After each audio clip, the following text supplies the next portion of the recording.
este ataque. Pero ahora sí, vamos ya con el análisis. Muchos temas en el día de hoy encima de la mesa. Tenemos hoy con nosotros en Todo es Geopolítica, en este debate que organizamos a diario aquí en Negocios Televisión, a Ariel Unpiérrez, economista e historiador especialista en geopolítica. Muy buenas, Ariel. Y también a Ezequiel Vistoletti, doctor en ciencia política, profesor de Relaciones Internacionales en Alemania. Bienvenidos a los dos.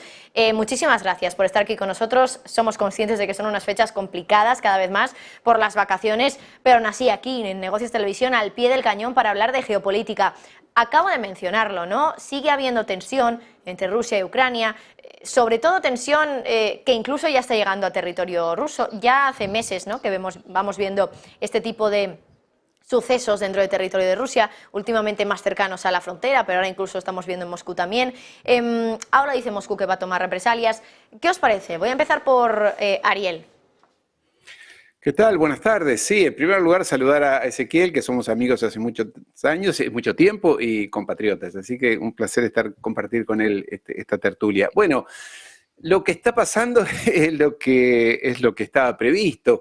Ya no saben más qué hacer los anglosajones para ver si esto escala a una guerra mayor. Se lo dijo Zelensky hace pocos días a Stoltenberg, allí el secretario general de la OTAN. Le dijo, hay que custodiar los barcos cerealeros que salen por el Mar Negro. En Washington, allí en torno a la Random Corporation, ya hay algunos genios allí de Washington que están diciendo que hay que bombardear los barcos rusos que no dejarían salir el grano para los pobres del mundo, porque esa es la idea, el grano ucraniano tiene que ir a los pobres del mundo, después hablaremos de eso. En fin, siguen viendo a ver cómo hacen para que esto escale a un nivel de guerra más regional, no digo mundial, pero regional. Esto de los drones sobre Moscú, recordemos lo que pasó con el Kremlin hace un mes y medio atrás. En fin, la idea es los anglosajones, sobre todo los británicos. Los británicos son los ideólogos.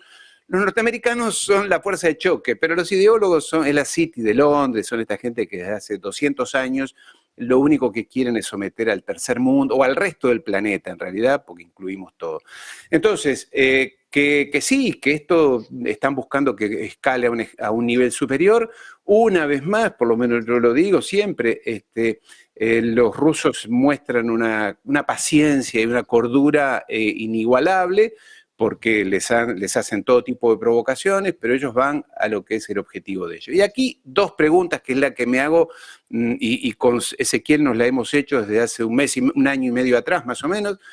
¿Cuál es el interés estratégico de los europeos en esta guerra? ¿Qué interés tiene España en esta guerra? En invertir, antes un Javier, allí un compañero, hablaba del déficit público, de la falta del desequilibrio fiscal en España y demás, la falta de apoyo a las pensiones, a los bajos sueldos y demás, y sin embargo sigue mandando dinero a una guerra. Y la pregunta es, ¿cuál es el interés estratégico de España en particular, o de Europa en general, en esta guerra? ¿Qué puede lograr?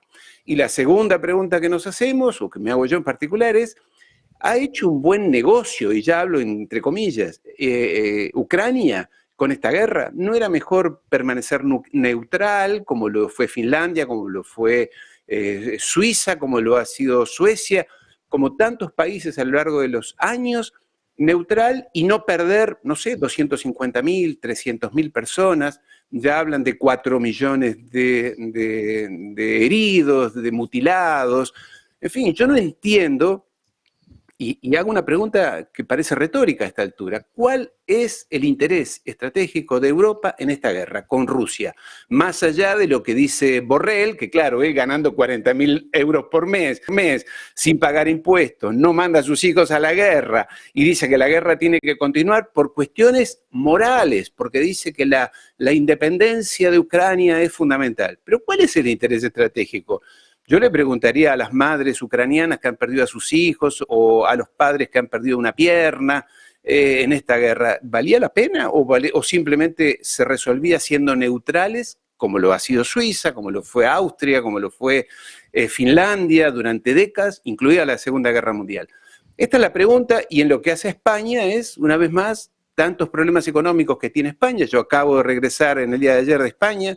los mileuristas que viven con unos pocos 1.000 euros, los pensionados españoles que viven con unos pocos 1.000 y algo de euros, ¿no sería mejor, en vez de mandar tanto dinero a bombas, guerra y demás, aumentar las pensiones, tratar de que los asalariados ganen un poco mejor, vivan mejor? Esta es la pregunta que en Europa yo sigo haciendo y lo único que escucho son, no, hay que lograr la independencia y la autonomía y la soberanía de Ucrania. Recordemos que Ucrania después de esto queda destruida.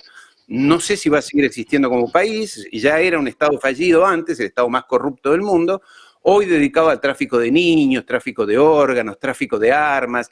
La mafia ucraniana es la peor del mundo, antes se hablaba de la albanesa, esta es peor, están inundando Europa de niños, de órganos, de armas, etcétera. Entonces, ¿cuál era el interés de todo esto? ¿Cuál es el beneficio que ha sacado España, y en particular, España en particular, y Europa en general? Ezequiel, no sé si estás de acuerdo, ¿no?, con uno de los debates o una de las primeras ideas con las que empezaba Ariel, que decía, ya no saben qué más hacer los anglosajones para ver si esto escala una guerra mayor, refiriéndose a lo que ha ocurrido hoy en Moscú con ese intento de ataque por parte de 2 drones, dice Rusia, que ucranianos. ¿Qué te parece? Sí, completamente de acuerdo con Ariel. De hecho, recuerdo ahora una entrevista a Zaluzhny, a Valery Zaluzhny, el oficial de mayor rango en las Fuerzas Armadas ucranianas, durante mucho tiempo presumido como muerto, finalmente reapareció con esta entrevista 2 días después del cierre de la cumbre de Vilna, con el rechazo explícito de la OTAN al ingreso de Ucrania. Y en esa entrevista, en el Washington Post, nada más y nada menos, de alguna manera uno de los órganos de expresión de la Casa Blanca y del Departamento de Estado, bueno, en esa entrevista él realizaba una declaración muy relevante respecto a que Ucrania, a partir de ese momento, realizaría ataques a Rusia en territorio ruso.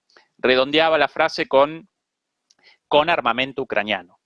¿De dónde? ¿Con qué armas ucranianas si sin el patrocinio de la OTAN? Básicamente, no solo las Fuerzas Armadas ucranianas no podrían realizar sus funciones, sino el mismo Estado ucraniano aparecería completamente quebrado.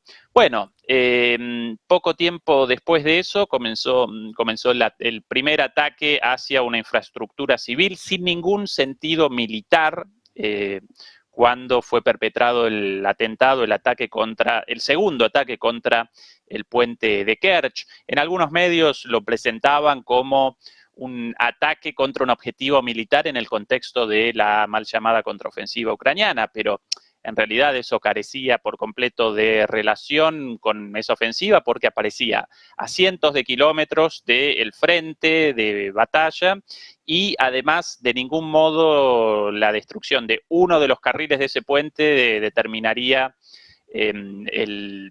generaría problemas de abastecimiento para Crimea. De hecho, el famoso puente de Kerch, la inauguración fue realizada en 2018, 4 años después de la anexión de Crimea por Rusia, y nadie recuerda entre 2014 y 2018 problemas de abastecimiento por el transporte marítimo, aéreo existente entre Crimea y Rusia, y ahora además aparece una franja de territorio en el sur de Ucrania tomada por los rusos, así que sencillamente un ataque sin sentido militar, tras el cachetazo, tras el desaire de la OTAN a Ucrania, anunciado por Zaluzhny, pero evidentemente con el beneplácito de Estados Unidos, de ahí la publicación de esta entrevista en Washington Post con el anuncio. ¿Y cuál aparentemente el objetivo de estos ataques sin mucho sentido, incluidos los ataques de hoy a Moscú, en Moscú? Aparentemente quieren redireccionar la atención. Todos estos ataques generan portadas, ¿sí?, titulares grandilocuentes, una vez más, carecen de lógica desde lo militar, pero redireccionan la atención de la fallida, fracasada ofensiva ucraniana, con su correlato de víctimas fatales. Según el propio New York Times, entre el 20 y el 30% de las reservas acumuladas, las reservas en soldados, ¿sí?, en vidas humanas acumuladas para la ofensiva, bueno, ya aparecen eliminadas, entre 25.000 y 30.000 almas, 30.000 personas muertas, heridas, brazos perdidos, piernas mutiladas, familias destruidas, todo ese dolor sin ningún sentido.